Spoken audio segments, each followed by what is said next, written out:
Hey kids, it's Bobo here, and you're listening to the wildest, most far out, wiggling podcast, Anime Egotists. We love you, beauty. And welcome back to the Anime Egotists. My name's Alex, and unfortunately, actually, no, the Black Bulls would probably take me. No, they'd probably reject me, and I'm Richard. That is horrifying. That is really sad. But anyways, we are the Anime Egotists. And a lot of stuff you learn from anime is stuff you've seen in the anime, in the manga, in light novels, a lot of things. Yeah, but there are always those handful of questions that get left open for your own interpretation. And we kind of decided to talk about our kind of favorite ones of those. That's right, because this week we're doing our favorite anime headcanons. Now, some of these have been discussed by the fan bases, and some of these we've just come up with on our own. But ultimately, these are things that, so far, they haven't been fully disproven yet, but they also, in some cases, haven't been fully proven. Know what we mean? Yeah, how to put it? It's not necessarily that these are wrong, it's just that this is what we choose to believe despite there being next to no evidence. That's correct. Do you mind if I start us off? Go right ahead. All right, so my first headcanon, Ray's dad really wanted to change from Buddy Daddies. Okay. All right, it's been long enough. Buddy Daddies has been out. If you don't want spoilers, you can skip ahead, or you can just skip ahead. But at the end of Buddy Daddies, Kazuki and Ray decide they want to stop being assassins and take care of Miri. And Ray confronts his dad and says, I'm not going to be your lackey anymore. I'm not going to be an assassin. And just so you know that we're fully done, and he shoots his own arm so he can't shoot anymore. And as he's leaving, his dad pulls a gun on him and points it at his back. It looks like he's about to shoot him, but he doesn't.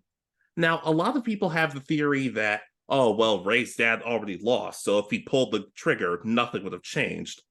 But there are in my headcanon, there are signs that he saw how horrible he was to Ray, but at the same time that Ray still turned out okay despite all of that.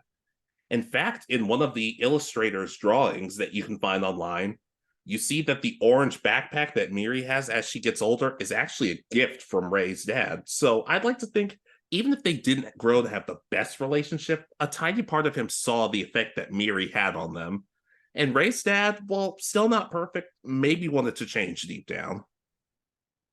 That'd be an interesting fan theory that he came to accept that Ray had chosen his own path and was actually somewhat proud of him for making that choice himself rather than be just a drone that he kind of seemed like he wanted him to be throughout the series. Exactly. I don't think that they would ever be calling him up for barbecues or anything like that. It would take a lot of time to repair any damage, but I do think, like I said, at the end of the day, maybe he wanted to change. Maybe he didn't, but to me, with even the creators and the illustrators like making stuff that seems like it could go that way, it's something I choose to believe. I can understand that. I'll co-sign. That's a nice moment. And yeah, he was not a good guy. So does he necessarily need to redeem himself? No, but he doesn't necessarily do that here. He just kind of accepts what happened. Exactly. All right. So my first one. Go for it. So this is one that I think we both believe happened, but how to put it? It doesn't really. It's the only evidence that it occurs is actually the evidence in later seasons with a change of a card, and that is Joey beat Yugi at the end of Battle City. Yep. So we get the whole scene, and they cut away where Joey is challenging Yugi to try to get his red eyes back, and the only evidence we get that Joey actually won this duel is the fact that, if I remember correctly, in later seasons, Joey has red eyes back. So he does. So I choose to interpret this as Joey actually beat Yugi here and managed to win. And I like to believe that it was full strength. Yugi went all out because he believes Joey deserves that. Yeah, I definitely agree. Especially considering the alternative would be Yugi wins, which just gives Joey's red eyes back. When Joey's thing was, because I can't take my red eyes back because I'm not ready for it. How much more ready for it would he be if he beat Yugi for it? Exactly. So um I think a large part of the fan base believes this, and or at least wants to. That's why I put it earlier on my list, because it's one of those that as soon as I thought of it, it's like in my head he won. There's no ifs about that, and they could make this whole. They could have filmed a whole episode around it and actually shown Yugi winning, and I would go, it's not canon. Exactly. Heck, I'd like to think since Yugi originally gave Joey the Time Wizard, that the Time Wizard's actually what led to Joey's victory. Yeah, I could definitely see that he activates his effect and it destroys. I don't know. I don't know if it destroys the god cards with its effect or not, but As long as he doesn't do the thing where it's like, oh, Time Wizard's effect activates. It's like, oh, and Yugi's like, oh yeah, but I have Dark Magician on the field, so it turns into Dark Sage. I'm like, yeah, that's not how that works, but thanks for trying. I could almost see that happening. But because it's a special summon, Joey has some sort of trap that uh he's like prepared for it this time and actually manages to destroy it right away. Yeah, maybe Skull Dice or something like that. Yeah, but Joey beats Yugi at the end of Battle City, winning back his red eyes and technically taking the title of King of Games. Or he changes it to the Godfather of games, because that's what he calls himself. Oh goodness, never change Joey. Nope, he doesn't need to. But I can co-sign to that. All right. So your next one? All right. The spell books in Zatchbell are tied to emotion and heart, not strength. I can definitely see this one. Okay, so this one's a little more on the obvious side in some cases, but at the same time, it's something I've noticed. A lot of the more powerful villains or like side characters like Zophis or Barry, who wasn't a villain but was more of a side character, a lot of them had power, like 2, 3, maybe 4 powerful spells that they would use, while Zatch and Tia and a lot of the other Mamoto had like 5, 6 at the times of current parts of Zatchbell. But so to me, it always seemed interesting to me that they didn't gain new spells by saying, hey, let's work on our training. Hey, let's practice this technique. It was never that. It was almost always the gay accepted a flaw about themselves, grew stronger from it, and then the book would go and be like, oh, we got another spell. Which to me might explain why the good guys have more spells than the bad guys. The bad guys don't see any need to change or what they're doing is wrong, which probably explains why they have like 2 or 3 really strong spells, while the good guys have like 6 or 7 of them. That fits really well with even the whole mindset of growing stronger, because when you think about how Zatchbell was treated in the Mamoto world at the start, before the series technically started and all that, where he's treated as an outcast for being weak and all that, and to know that he put up with all that, found his partner, accepted his own flaws, and grew stronger together. I could definitely see this being what leads to him becoming Mamoto King at the end. Yeah. It especially works in Kanchame and Fulgora's case, because at the first part, they don't really accept it. They're just total goofballs. But when they find and they start to grow a lot slower than everybody else does. Like I remember like right before the war, they're like, oh, we unlocked the 3rd spell. And I'm like, 3rd? Aren't Zatch and Kyo on like 5 at this point? What the hell happened?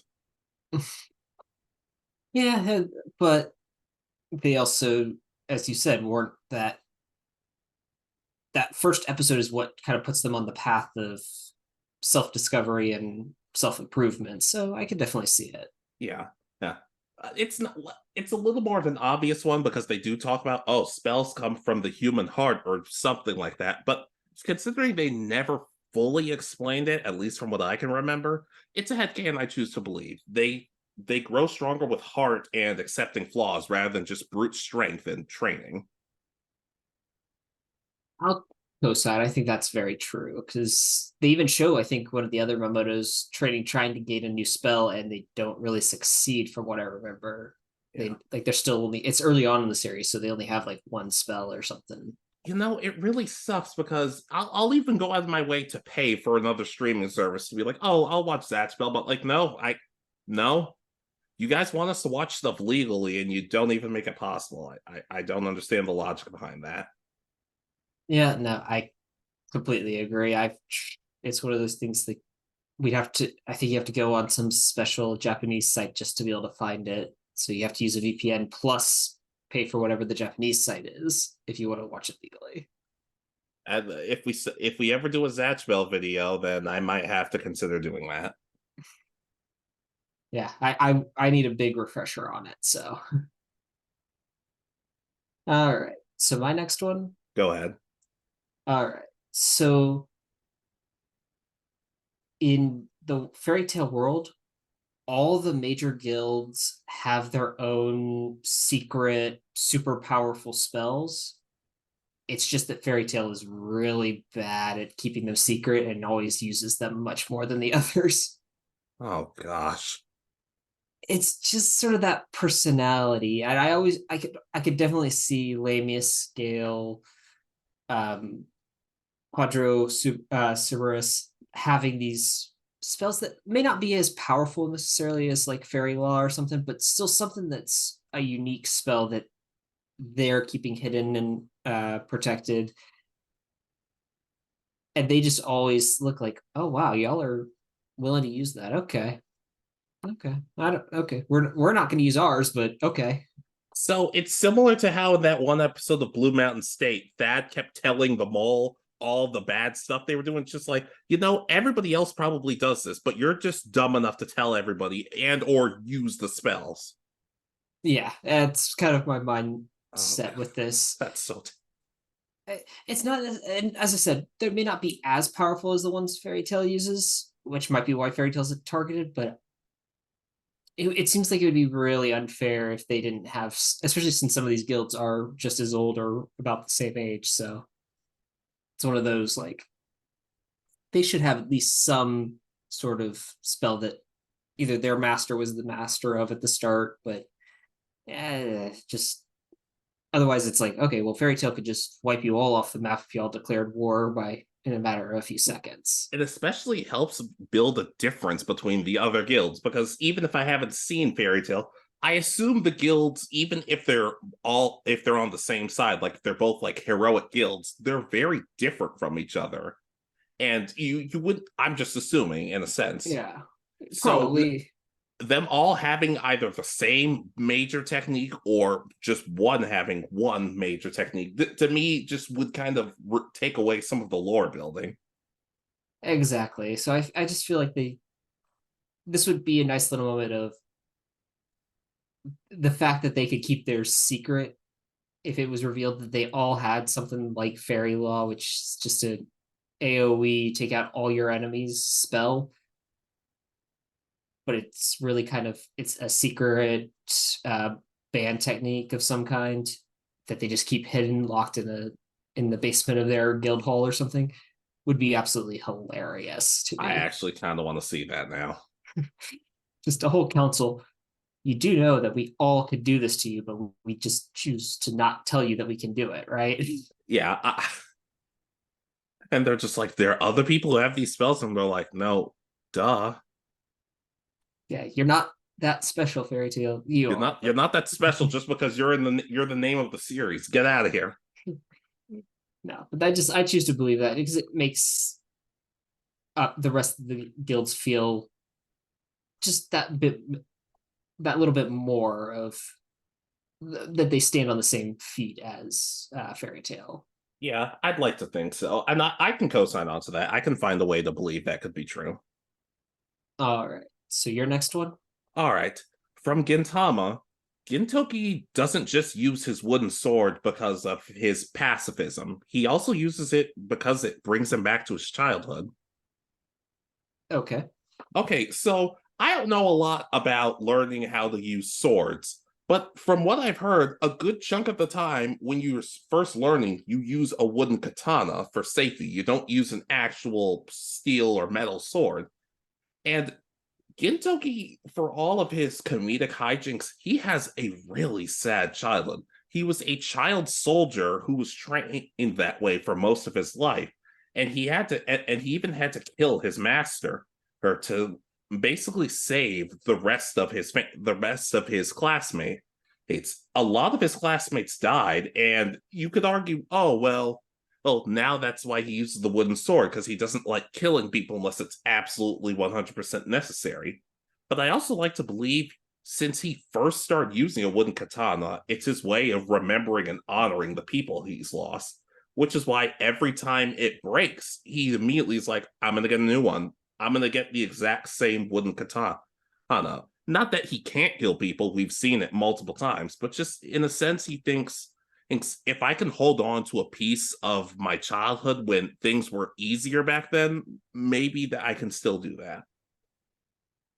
I can kind of see that. I don't know the full story for Gintama, but from what I've seen with some of the fights and the fact that he had to kill his master and all that, I could definitely see this is both him wanting to prevent himself from taking life, and as well as a way of kind of almost a coping mechanism for the tragedies in his life to embrace a better time when he was a kid. Yeah, I guess part of me just likes to think it because he is one of those characters who, in my opinion, is probably never going to get past the trauma he's had, and that's okay. That's a realistic interpretation of some trauma. It's just my way of thinking. He's going to hold on to it for a little bit. But by the way, apparently his sword has a spirit living inside of it. Like each wooden sword, it just keeps going into the next one. Yeah, basically. Do you know of somebody named? You're a Bleach fan, correct? Okay. Do you know somebody named Zangetsu? Yeah. Oh God, which one is that? I know the second you see his character, you're going to be like, oh, Zangetsu. Yeah, I know him. He's the guy who I don't know nearly as much Bleach, so I can't say. This.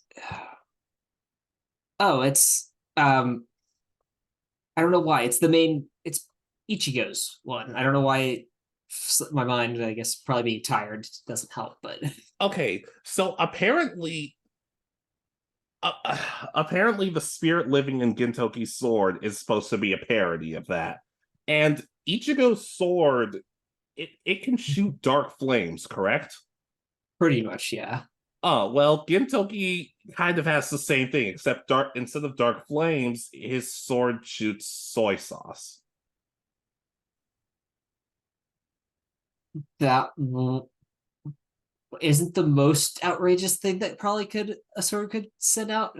This was early in Gintama. This was when things almost seemed like they were going to be normal, and then they do weird stuff. Stuff gets weird, but ultimately, Gintoki uses his wooden sword for more pacifistic stuff and more nostalgic based reasons. All right, as I said, I can co-sign from what I know of his history and all that. I'll co-sign. Yeah. Okay. All right. So this is one that I think would be absolutely hilarious if it's revealed. Nami has Haki, but it only activates when she's hitting Luffy. That's why she's able to hit him and hurt him. Oh my God. And it would just be absolutely hilarious if she had some form of Haki that allowed her, and that's why she's able to punch, and he actually gets hurt. A lot of people like to believe it's Luffy acting it out for her, but I like to believe that the punches actually hurt him, and he doesn't understand why, and especially at the first part, and she doesn't know that she has it either. But it would especially work because she, Chopper, and Usopp are always considered the weakness trio, and for them to realize, oh no, Nami was strong this whole time, it really mainly just works on Luffy. Yeah, it's one of the things that if she practiced, maybe she could get Haki, but it just automatically activates whenever she hits Luffy, just because she knows that if she it's the only way she could stop him from doing whatever stupid thing he had planned. It's like Frieza. The second he starts training, it's basically like that. Yeah, she outclasses the entire monster trio if she actually trained. Oh, well, it's easy for her to outclass Sanji because all she has to do is say, please let me win. And Sanji would be like, yeah, okay, sure. Yeah, I know it'll never happen. Zoro, I think, is too popular of a character that they won't let that happen. But well, Zoro's busy getting lost in other anime, so I don't know when they'll find time to make it happen. But regardless, yeah, I can kind of see that, especially if they. It's not. Let me put it this way: if they actually did pull this, I wouldn't be completely surprised. I'd be more surprised that they went through with it rather than, oh, well, what if it lead to better than actual like story-based reasons. yeah, this is the sort of thing that might show up for a filler arc or something in the anime where they reveal, oh, by the way, Nami is like one of the most gifted natural Haki users in the world. And then it would never get brought up in time for any actual story. And they're just like, so is Nami gonna be Pirate King? No. No. No. That's not her goal. And even if she was to become that strong, she would probably use it to help Luffy in some way by hitting him to make sure he does the right thing. Anime characters are very violent in the most non-violent situations. I'm really starting to notice. Yep. But yeah, I can co-sign onto that. I can. It's more of a comedic one, but it still works for me. Yeah, as I said, I like to believe that it would be absolutely hilarious if she had Haki before it was even really a thing in the series. She was and she gets her own class of people to train, but they have to pay her for it. And she just talks about really wanting to prevent Luffy from doing something. That's all she talks about in the class. And it's like, this makes sense. Now I kind of want this. All right. So your next one. Oh, I feel bad because this is another sad one.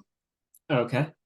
Liz and Patty's mom from Soul Eater didn't start off that bad. Okay. All right. So we learned little to nothing about Liz and Patty's backstory besides, oh, their mom was a promiscuous woman and then she ran off and left them. But to me, it's a little hard to believe that she was completely awful because, well, first of all, Liz and Patty are not twins. I want to say Liz is 4 years older than Patty is, I think, like 4, maybe 5 years older. They don't really state how much older, but there's at least a year or two older. Yeah. So and it's safe to say that Liz is, well, a lot more normal than Patty is. I think that's pretty obvious. So in some cases, to me, my headcanon, what I choose to believe is kind of that their mom at least tried with Liz. Like, she wasn't perfect. The streets and where they were living were absolutely horrible, but she was still doing her best to make things work. But sadly, with everything going on, once Patty was born, that got a lot more difficult. I'm not trying to defend her as a human being. She might still be awful, but to me, considering Liz compared to a lot of Soul Eater characters, has a good head on her shoulders. She's mature, or at times, and at times you could argue she seems more like a mom to Patty than her actual sister or even older sister. So maybe Liz remembers more good things about her mom than bad, which might explain why she's more normal and Patty's breaking giraffes' necks. I definitely see that. I don't really remember much being discussed about their mom, and I don't know maybe if like in the manga it's revealed like she died doing something, trying to. I could definitely see her having some sort of trying to be there for both Liz and Patty, but either getting injured or killed, and that prevented her from being able to help them anymore. Maybe that could be real. Well, I don't know. I feel like I remember they said she ran off, but I guess that could just be a cover story. Either way, like I said, we don't really learn that much about a lot of Soul Eater, like Maka's mom, Liz and Patty's mom. It's just something I decided to come up with because it could make Liz feel that much more sympathetic. Like, I got the little bits of goodness from our mom, and I have to show that to Patty because she didn't get that. Yeah, I can co-sign. I think that's a nice idea. It's sad, but it's also it would grow that sisterly bonds that most of the time is we get the more one sister making fun of the other for something. So usually Patty making fun of Liz for being scared. Yeah, well, to be fair, if a bunch of ghosts were running around where you were at, where I was at, I wouldn't exactly be thrilled to see them either. And I can understand. Yeah. As for how they both turned into criminals, I guess they're just like, well, we just have to make ends meet. And then they met Death the Kid and things turn around. But that's all I got. Liz and Patty's mom, while horrible, you could argue horrible, may not have always been horrible. Yeah, I think that would be one of those that we'll have to, if we ever get more Soul Eater story, then we'll find out maybe a bit more about these characters. Are we gonna have to do another video like that where we have to are we gonna have to put ourselves in the Soul Eater sequel? Because I actually wouldn't hate that. I could find a way to do that.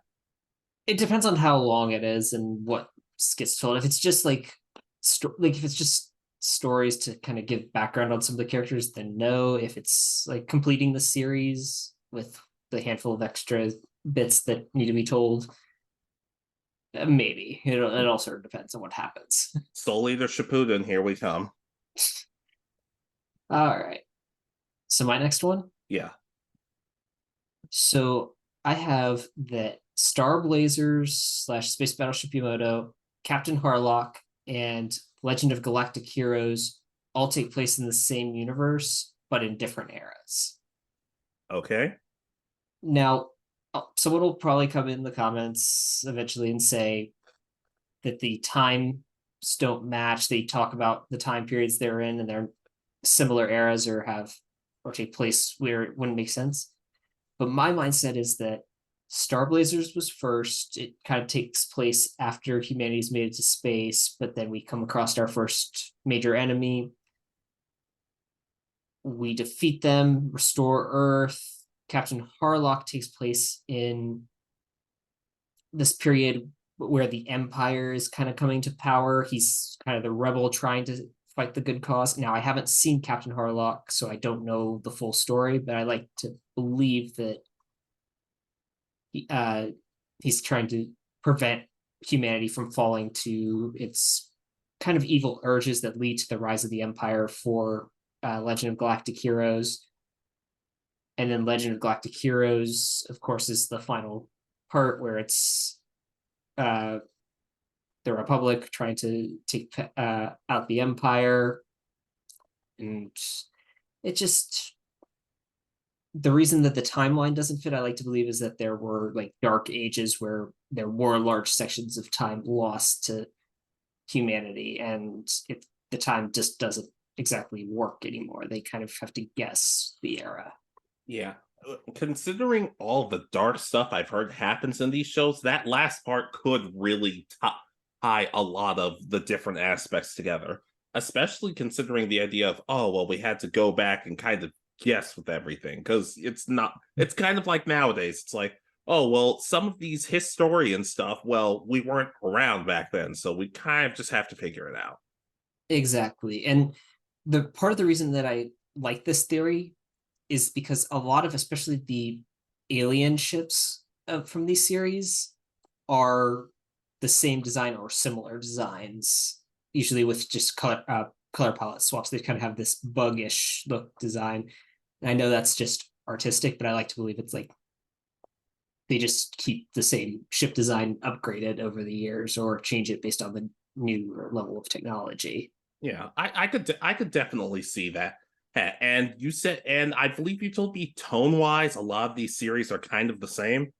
Yeah, they all have this kind of dark space fantasy, space opera, because StarBlazers is very much the quest to save Earth from it being destroyed. I know Captain Harlock is kind of, if I remember correctly, he's supposed to be the good pirate, fighting against the tyrannical government. And then Legend of Galactic Heroes is literally a big war between a human republic and a human empire that is spread across the galaxy and are literally fighting to pretty much destroy the other one and make them the only source for government and humanity. Good lord. I'm gonna have to give one of these shows a chance, because ever since I really got into the Orville, I'm like, some space drama stuff could actually be really, really good. And well, also Power Rangers in space was awesome too, so that helps. Yeah, I mean, StarBlazers, you can watch that one completely dubbed in either version, the one from the 70s or the one from a couple years ago. Legend of Galactic Heroes, the 4th season is still yet to be dubbed. Apparently, one of the voice actors might have had some voice damage or an injury of some kind, and was in recovery. So that's why that's been on hiatus for a little while, supposedly. So, and again, I know I've seen one episode of Captain Harlock, but I haven't seen that series, so I can't really tell you whether or not it's what I think. But I just like to put them all there because they kind of fit together based on the story that's told. At some point we really could do a sequel to anime we haven't seen yet but want to give a chance, because there's too many to count at this point for us. Yeah, that I have a long list of stuff that I need to watch. Yeah, and some of the stuff on that last list I still haven't watched yet. Same. I know I haven't watched some of it, so yeah. But I can co-sign onto that. Like, they're all connected in some way. And there's a way to explain it. I can understand that. Yeah, as I said, it's kind of a whole working theory that I've recently developed after looking at images from all 3 shows. Yeah, I get that. All right, so I guess we're on to honorable mentions. I have 4 honorable mentions now, which I do as well. So go ahead. All right.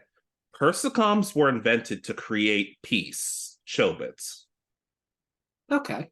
All right. Admittedly, this one's an honorable mention because, like you were talking about with StarBlazers and Captain Harlock and all the other series, there are a lot of series under the studio Clamp, which was the ones who worked on Chobits. And a lot of these different series are kind of tied together, with Chobits, I guess, being the most recent one. Maybe I'm wrong.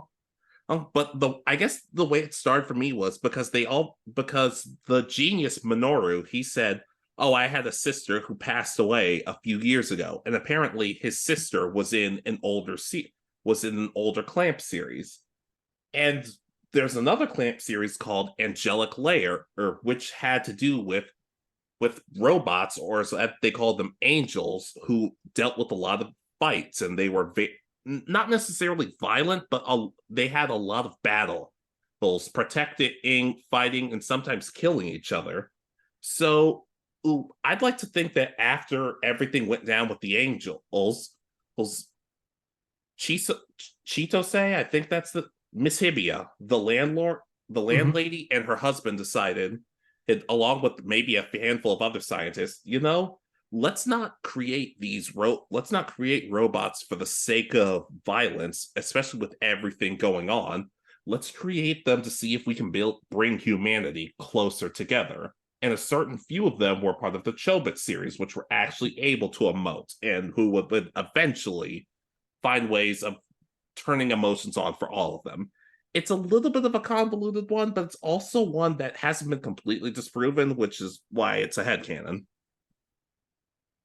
That's actually very interesting because it adds to the lore, especially with the 2 other models that are coming after Chi at the pretty much towards the end of the series. They kind of get dropped in at the end, unfortunately. Yeah, part of my headcanon is also that they were not. They are angels.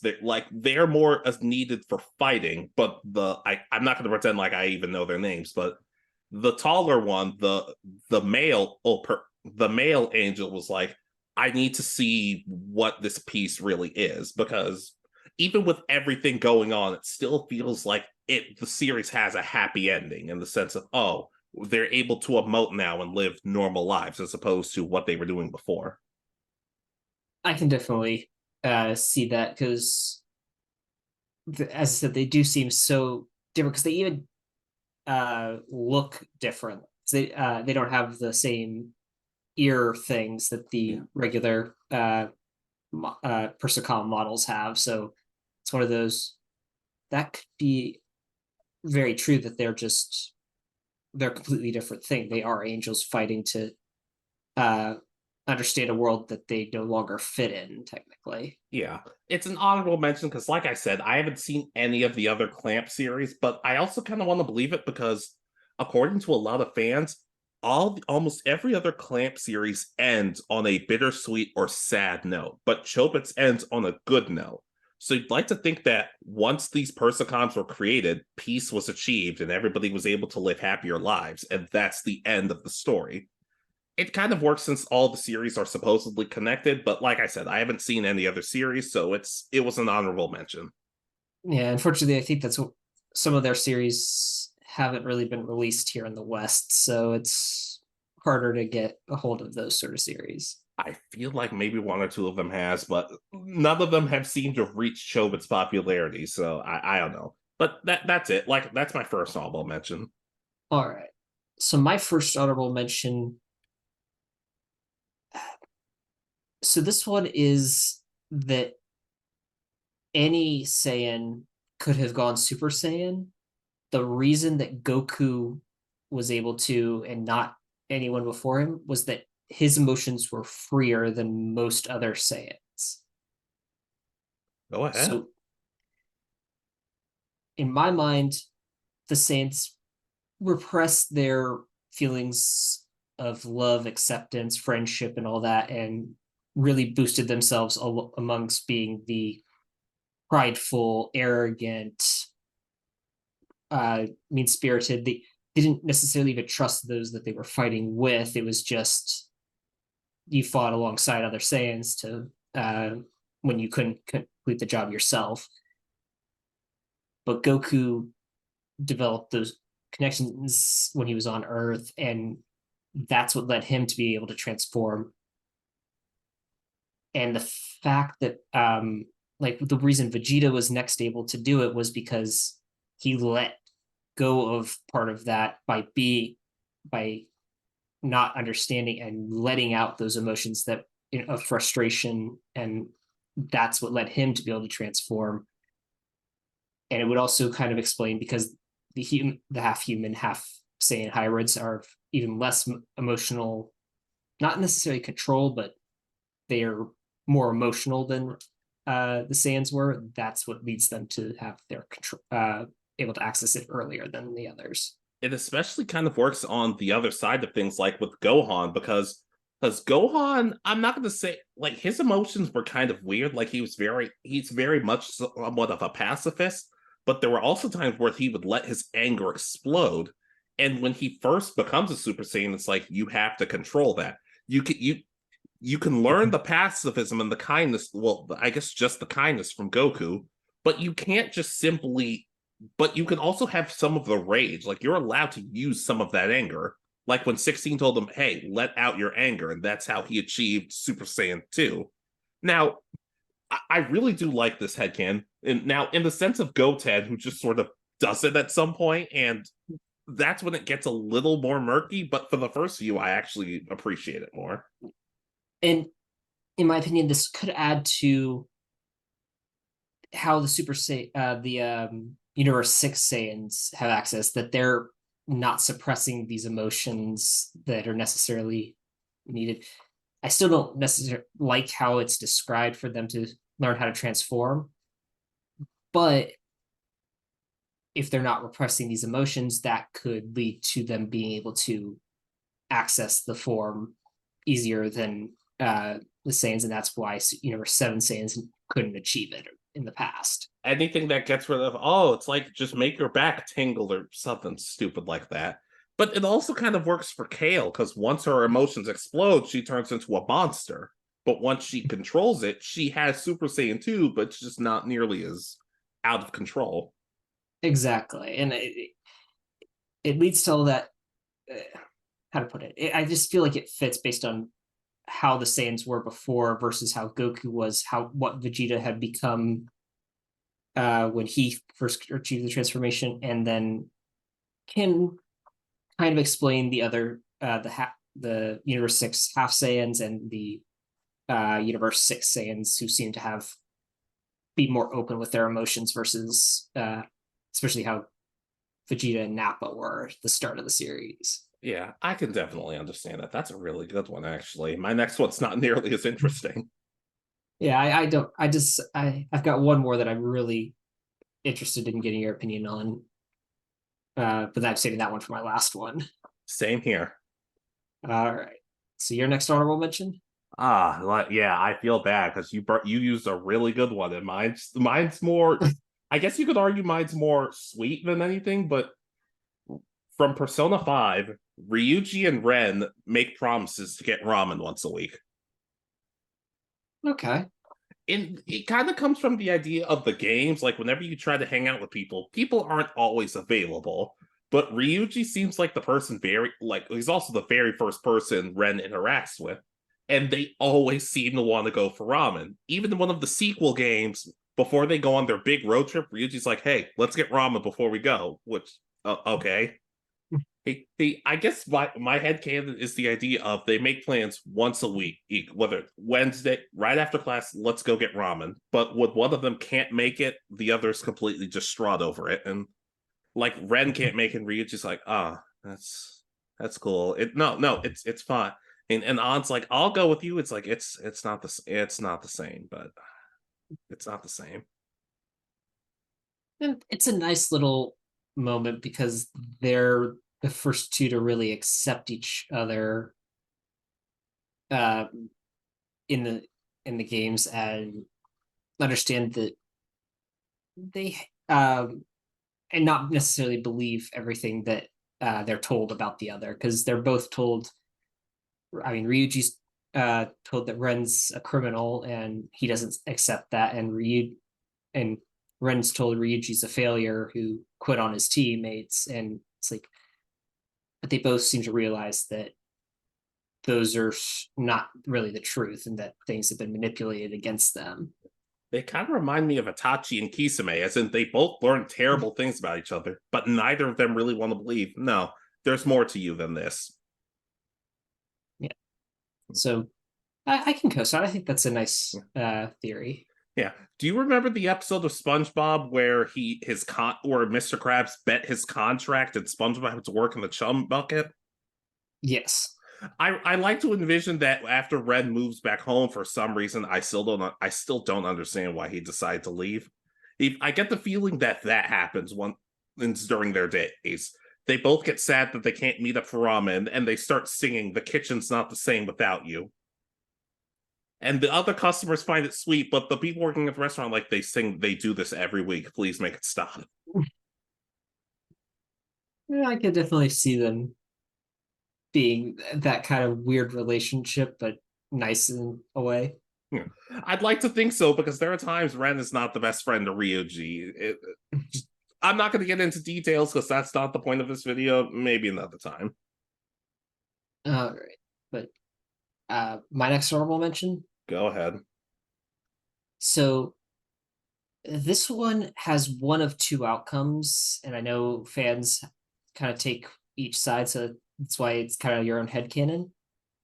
In My Hero Academia, Night-Eye's final future sight for Miruto Lemillion, I believe that he actually did see Miruto get his powers back and become an excellent hero.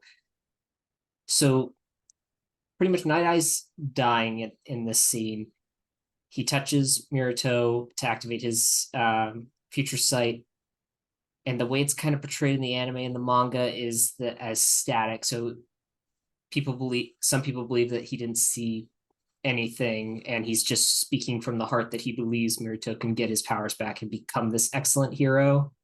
But I like to believe that he actually did get to see it and is speaking truthfully and saying, listen, I know my future sight isn't 100% accurate, but I see and I know this future is true, that you will become an amazing hero. And just giving him the knowledge that, yes, you will succeed in your goal of being able to save over 1 million lives. That just, to me, I like the moment of him telling the truth and giving him that much more. Now, I can understand also one to just bring up his spirits, but I like to believe that he actually knew, and that's why the smile's there. And this character, they don't have their powers anymore. They lost them. What's the deal?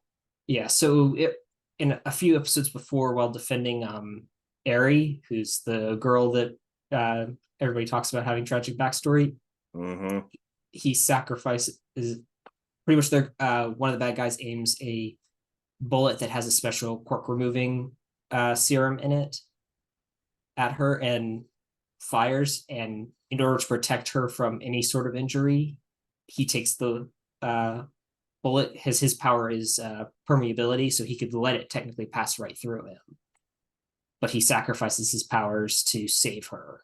And I like to believe that, as I said, that Nighteye saw that he would get his powers back and go on to become one of those excellent heroes, that his smile is knowing that it's going to happen. Yeah, like I said, I don't really know my hero, so I will co-sign onto this, but it at least sounds like something that could lead to something pretty awesome down the line.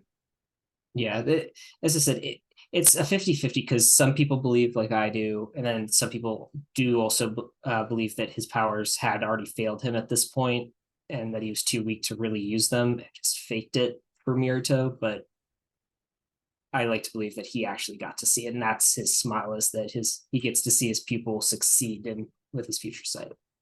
Yeah, I can co-sign. I like that one. All right. So your next honorable mention? In its Beelzebub, there is no traditional graduation.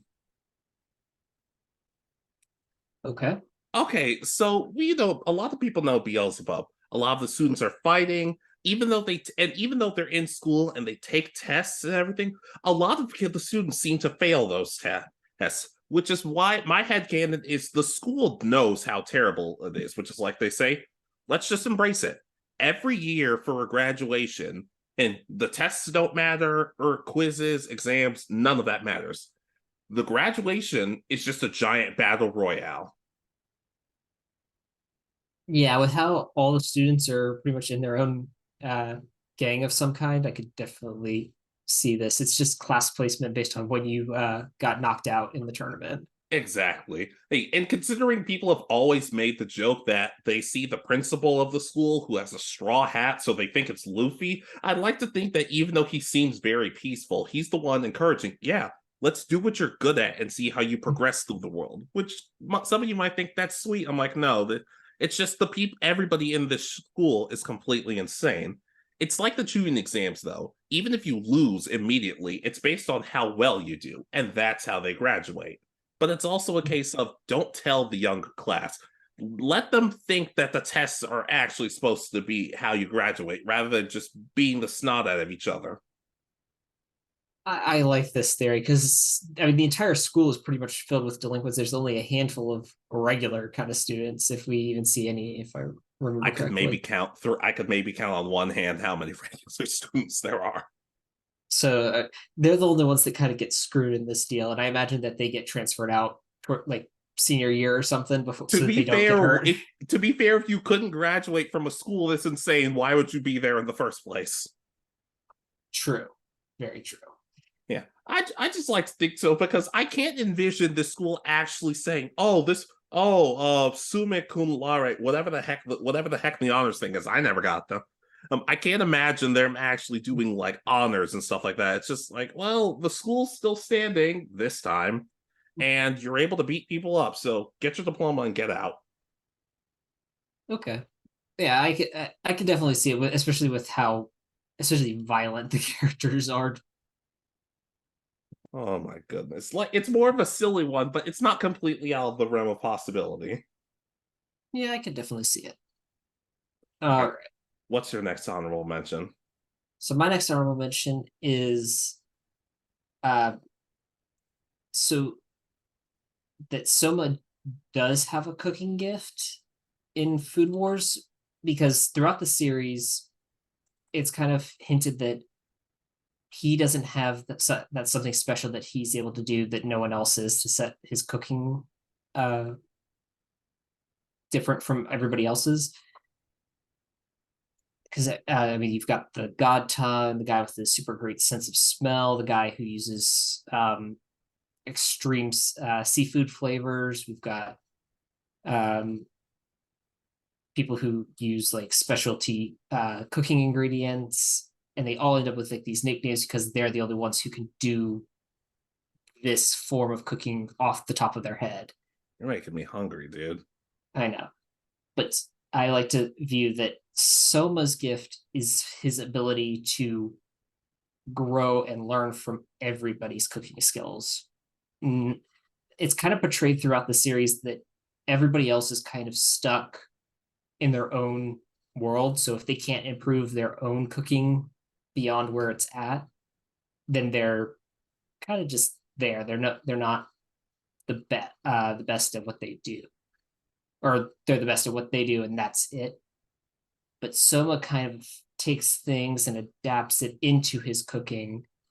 And it's kind of the opposite of this one guy who mimics everybody. It's so I like to view that Soma's cooking is adapting and taking the parts that he can actually do and putting them in his cooking to make his cooking better, where this other guy's cooking is just mimicking someone and then changing it slightly to make it slightly better. And that's where I'm coming into like. So is Soma number one by the end of the series? Technically, yes, he ends the entire final season. He's considered the oh god, what's the term? The first seat at the school, meaning he's the top student. Okay. Erina, who's the tsundere main female character that I know you absolutely love. She's become the director, and it is kind of viewed that she is a better cook than him still at the end of the story. But there is a time skip where he's traveling the world, so he might be different. He might be better than her at the end. Yeah. I guess the point I was trying to make was, while everybody else is kind of stuck doing their own niche thing, it could be seen as, well, the reason he improved was because he was willing to see his flaws and adapt, like kind of like what I said with Zatchbell earlier. Yeah, that'd probably be a good way of explaining it. Yeah, I can co-sign. I can co-sign onto that. It actually makes Soma feel like more of an interesting character rather than just, oh, he's the main character, and that's why he's so good at everything. Yeah, I like to feel that his entire cooking gift is his ability to adapt and take the best parts of other people's cooking and embrace them, and where others may not be able to. Yeah, I can co-sign onto that. All right. So your last honorable mention. Yeah, we talked about this briefly before, which is why it's an honorable mention, but I still think it could work. Fantasy Giovanni is the real Giovanni from Pokemon. Okay. All right, so we know, like, Giovanni seems like a serious character to everybody except me. I don't take him seriously because he just seems he seems too stupid and comedic at points. But what if Meowth's fantasies of Giovanni being like, oh, I can get this Pokemon to give me a massage or a hug as I wake up? My headcanon is that's the real Giovanni, not this serious mob boss who believes Jesse, James, and Meowth are actually good at their jobs or anything. But just the idea that this silly man is just like, I want every type of Pokemon, but for the most superficial, ridiculous reasons imaginable. Not world domination, none of that. Just purely comedic giant man-child. I think that would be absolutely hilarious, and it almost fits with the oh god, the scenes we get with in Black and White where he appears and gets possessed by a mirror, apparently. Oh, that's right.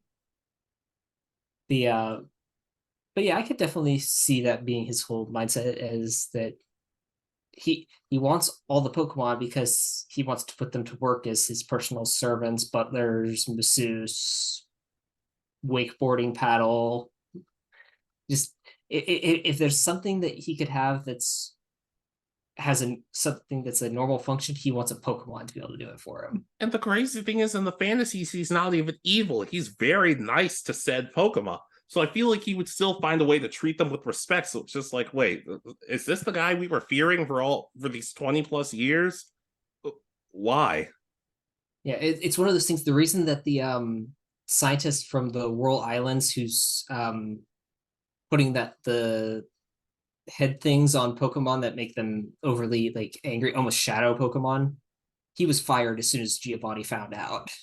It's like, dude, I want to treat Pokemon with respect and just have them work for me. Yeah, I don't want to hurt them. Yeah. Also, I feel like he's the type of guy to also make really bad puns regarding his Pokemon, and that's the worst thing he does. Like in that one episode where they're like, "Oh, let's steal this Dawn fan and give it to the boss. He could ride on it everywhere to travel." It's like, yeah, but where would he put his luggage? Oh, he'd put it in the trunk.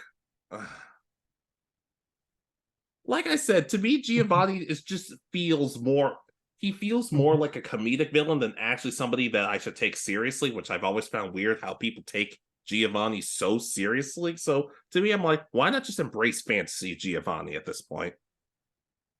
Yeah, I that would be that's definitely an interesting headcanon. I could definitely see it. But there's also my headcanon for Team Rocket, which I had on my list as well. Please go ahead. Which is that Jesse and James don't really work for some evil organization. They work for Ash's mom and are as his babysitters and are just playing a game with him over and over. That's why they chase him around and never win, is that they're just playing along and making sure that Ash is okay.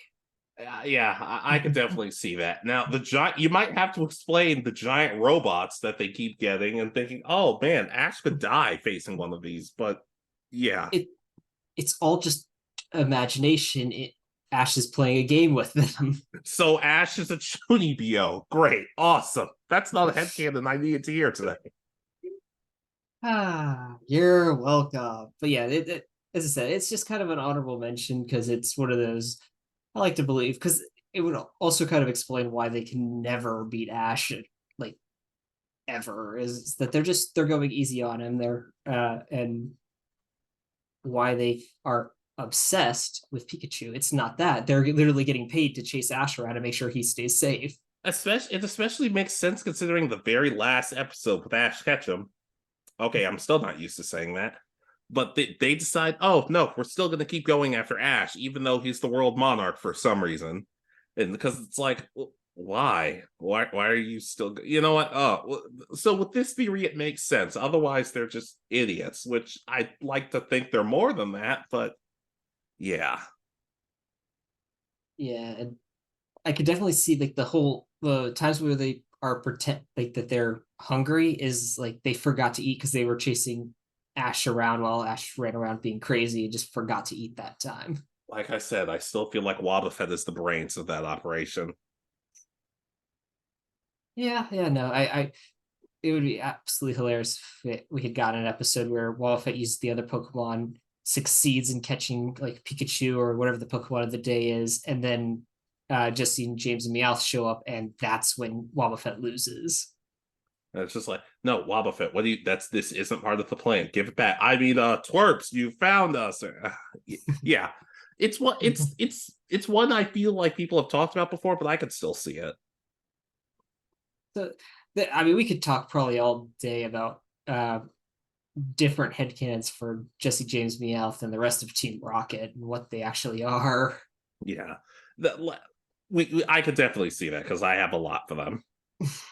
Yeah, they're I think they're the ones that are easiest to have your own headcanon that doesn't necessarily affect the whole story overall of Pokemon. Yeah. Yeah, but I can co-sign onto that. I could believe that if they did end up revealing that down the line, I'd feel like, yeah, I actually could kind of see it. Yeah, and I could definitely see though with if they stuck with the whole story and Giovanni actually being the way he is, and just the part you don't see is like they cut the screen and he's like, okay, I'm going to my Poliwrath bubble bath. Oh if this headcanon isn't actually true, then it makes me like Giovanni a lot less because he's just sort of there. Yeah, and they never finish his story. Like all the other villains, at least get their story comes to an end in the series, pretty much. Well, to be fair, you could argue they never really finished Team Rocket's story either, but yeah. Well, that's what I bet. Is the end of the Team Rocket story would have involved both Giovanni and Jesse James Meowth. So yeah, journeys. Why do you have to? Never mind. I don't want to talk about it. But I could agree with your last honorable mention. all right. So your final one. All right. All these other ones, all these headcanons I've had, you could believe it and find some way of justifying it. This one is probably the most out there, but there still could be some credence to it. Okay. Dragon Ball Z, Zarbon is a fusion. Okay. All right, let's think about this. Zarbon, a very over the top, in love with himself type character who's known for his beauty, but he has a transformation that he hates that turns him ugly. My headcanon is that Zarbon himself, whoever he was before, I'm not going to come up with names for what he was beforehand, but he was a powerful person who was exactly what he said he was.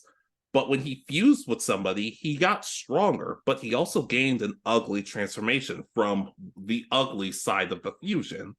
And that's why he hates it so much. He got more power, but it also comes at the cost of his quote unquote beauty. And which is to me, which is why compared to other villains, Zarbon's egotistical, but he doesn't seem necessarily as malicious or evil compared to other or Dragon Ball Z villains. He doesn't seem like the type of guy to blow up a planet. He doesn't see. In fact, when it comes to a lot of the Namekians, Frieza and Dodoria are the main ones doing that, while Zarbon's kind of hanging back. I guess to me, it could be implied that one half of his fusion might not have been that bad. And some of you might be thinking, how do you think he's a fusion? His earrings, his Potara like earrings. And people could say, well, those aren't Potara earrings. They just look similar. And that might be true, but they could also be an older model. We've seen in Dragon Ball, the model of Scouters that Vegeta, Nappa, and everyone else have had, but we've also seen newer models. So who's to say these aren't just an older form of Potara earrings? I could definitely see that, and I could almost see it being that the reason that the fusion is stuck is that it's between like the Zarbon's. I don't know. It could be either half is actually a Kaioshin. Something like that. Like I could see maybe either his beautiful half is a kind of corrupt Kaioshin that wanted to gain extra power and fused with some monster, and it caused the or someone who was more powerful but ugly, or it could be some, or his a side was the bit more ugly and was stopping someone who was villainous by pretty much trapping them with them. Yeah. Especially in other forms of media, because there's a level in one of the video, there's like a what if story, and the story is what if Zarbon decides to turn against Frieza, and at first it seems like he just wants to run the galaxy himself, but in other cases he does some pretty heroic stuff, like sacrificing himself with other people and encouraging other warriors, hey, get as strong as you can. And so I don't know, maybe it's just because I've always had a little bit of a soft spot for Zarbon, why I still couldn't tell you. But I don't know, just the idea that he's a fusion and that, like I said, maybe he's not completely evil because he never felt that way to me. I can understand that. I think that would be. This is one of those theories that I hadn't even thought of, but once you said it, it's like, oh, that's actually a nice theory. I like that. So I can definitely co-sign for that one. Every now and then I come up with something interesting. Not always, but every now and then. Yeah, so I'll 100% co-sign. I think Zarbon being a fusion, and I like the idea that I added where he's kind of he's trapping the evil half, and that's why he's like he's in the nicer. He's still evil, but not as destructive as other members of the Frieza Force. Yeah. Heck, at some point, I could honestly see him maybe even working for Beerus, but that's another point for another day. All right. So my final one. Go ahead. Kisame was acting the same way as Itachi was for the hidden Leaf Village for the Hidden Mist. He's a double agent. I would. You mentioned one of my favorite Naruto characters, so go ahead. I already agree. So it's one of those things that they never show, from what I remember, Kisame and Itachi necessarily doing the most evil stuff. Like the others, we see them seriously injure, attack the Jinchuriki, lock them up until they can steal their one. I could be wrong. I guess Kisame does do one of those at least, but when he's with Itachi, they're always the ones that are like, okay, we're holding them off, kind of thing. They never seem to be going all out. So I could almost see it being one of those things like neither of them quite realize that the other is also a double agent for their village. They kind of had a feeling, but just sort of let it go. And unfortunately, that led to them not gaining the most intel because neither were with like a strong member of, not as strong, but like a core member of the Akatsuki who's actually believing in their cause. They're all just kind of doing it for their to support their own village. I know Kisame does have the end part where he seems to be working for the Akatsuki, but I kind of like to believe that he's just acting at this point, trying to figure out the best way of getting them messages to the Hidden Mist or something to let them know what's going on with Naruto and Killer Bee, as they're the last Cherokee left at this point. I'd like to think that, but I'd also like to think that maybe the information didn't necessarily get there as fast as it could have, because the Mist Village didn't do a whole lot in terms of the war. I don't mean like they weren't effective. I mean like I can't remember if any of them really did anything. Yeah, there's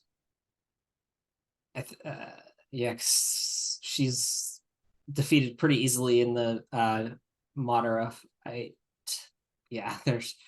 There really isn't actually much. So we give the Hidden Mist just that something else of having that double agent. And another reason I put this in was the whole Hidden Mist coup and all that, and Kisame's understanding that the village was being controlled by someone. So I could see him infiltrating, trying to work out a way of either freeing the Mitsukage or finding a way so that he could be killed, so that and someone else could take over who isn't controlled, and preventing.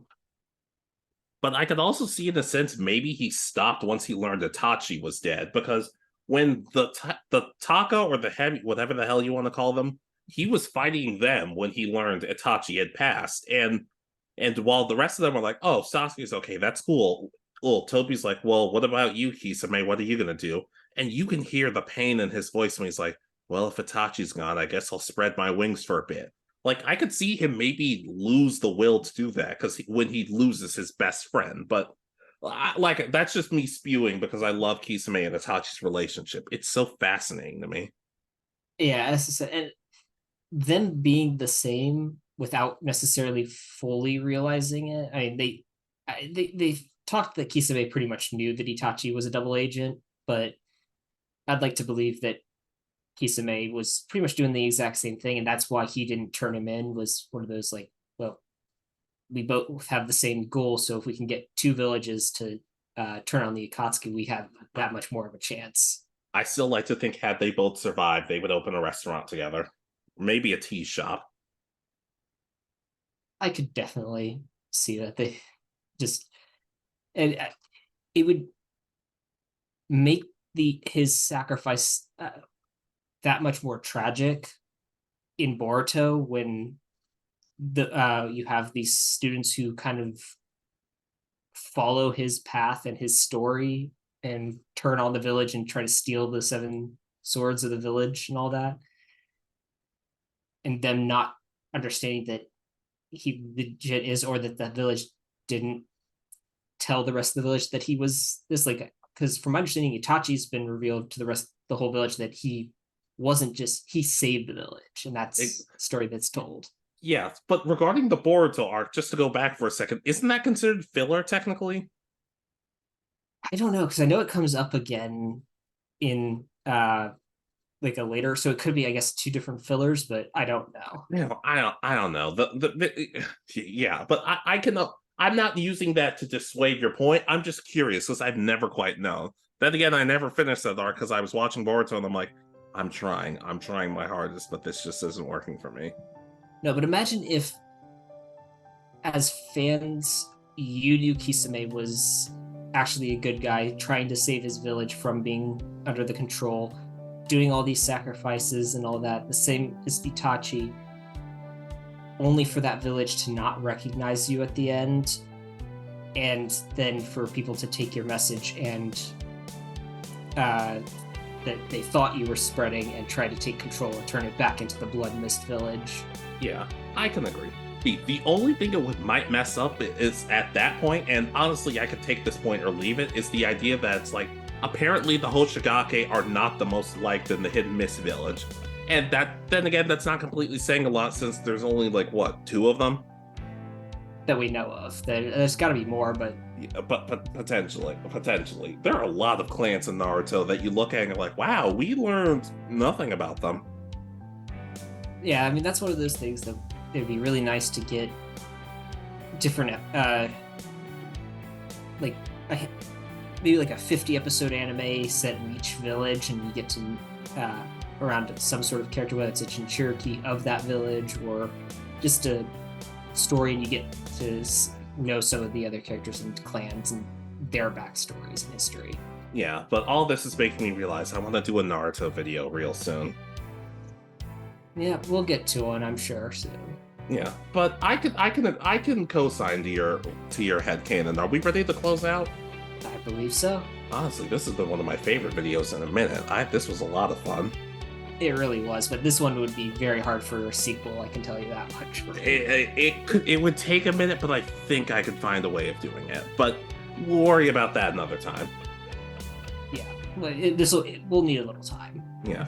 So, ladies, gentlemen, and others, what are some headcanons that you've thought of in anime? It could be something that you thought of on your own, maybe somebody convinced you of something, just something that hasn't completely been disproven, but also hasn't completely been proven either. It doesn't have to be anything super serious or tragic. It could be lighthearted, or it could just be ridiculous, like, oh, the whole school just beats each other up for graduation. Yeah, and do you agree or disagree with any of the ones we've put on here? Do you feel that we were way off base saying what we said about these different headcanons? Remember, these are just kind of our opinions, but it'd be nice to know what you all feel about them. Yeah, even though a lot of these I kind of want to believe right now. But anyways, just let us know what headcanons you like or agree with or disagree with. Let us know some of your own. Well, do us a favor, hit that like button, comment, subscribe, give us a rating on the podcast app.